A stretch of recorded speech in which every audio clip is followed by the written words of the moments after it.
ఈరోజు నేను మీకు పచ్చి నువ్వుల ఉండలు ఎలా తయారు చేయాలో చూపిస్తున్నాను. నేను ఒక పావు గ్లాస్ తోటి 2 గ్లాసుల నువ్వులు తీసుకున్నాను అన్నమాట. ఇంకా చూడండి, బెల్లం 1 కేజీ బెల్లం తరుక్కున్నాను అనమాట. బెల్లం గడ్డ ఒకటి ఇంత వేయను, చూసుకొని వేయాలి.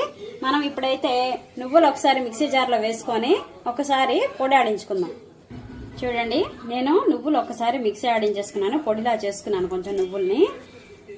ఇప్పుడు ఒక 2 గుప్పుళ్ళు బెల్లం వేసుకోండి. ఫస్ట్ 2 గుప్పుళ్ళు వేయండి, చాలకపోతే అప్పుడు మళ్ళీ వేసుకోవచ్చు. 2 గుప్పుళ్ళు ఎందుకంటున్నానంటే మనం చిమ్మిలి ఉండ కట్టేటట్టే బెల్లం వేసుకోవాలి. ఎక్కువ వేసుకుంటే ఉండలు జారిపోతాయి అన్నమాట, బాగోవు. దీన్ని ఇప్పుడు మనం ఒకసారి మిక్సీ ఆడుకుందాం. చూసారు కదండి, బెల్లం నేను 2 గుప్పుళ్ళు వేసి ఆడించుకున్నాను. సరిపోలేదని ఇంకో గుప్పుడు వేసాను, అంటే 3 గుప్పుళ్ళు బెల్లం వేసాను అనమాట. చూసారు కదా, ఇగో ఇలా ఉండ కడితే సరిపోతుంది. ఇలా ఉండకడితే సరిపోతుందండి. చూసారు కదండి, చక్కగా నేను నువ్వులు బెల్లం 2 కలిపి ఇలాగా మిక్సీ ఆడేసుకున్నాను. ఇప్పుడు మనం వీటిని ఉండలు చేసేసుకుందాం. అంటే అర కేజీ నువ్వులకి నేను చేత్తోటి ఇలా తీసేసుకొని 4 గుప్పిళ్ళు బెల్లం వేసుకున్నాను అనమాట.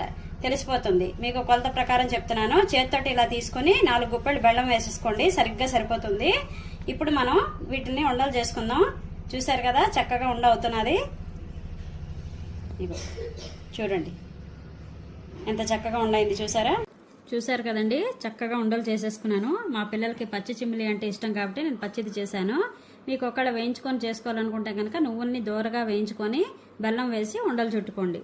ఈ వీడియో కనుక మీకు నచ్చినట్లయితే నా ఛానల్కి లైక్ చేయండి, షేర్ చేయండి, సబ్స్క్రైబ్ చేసుకోండి.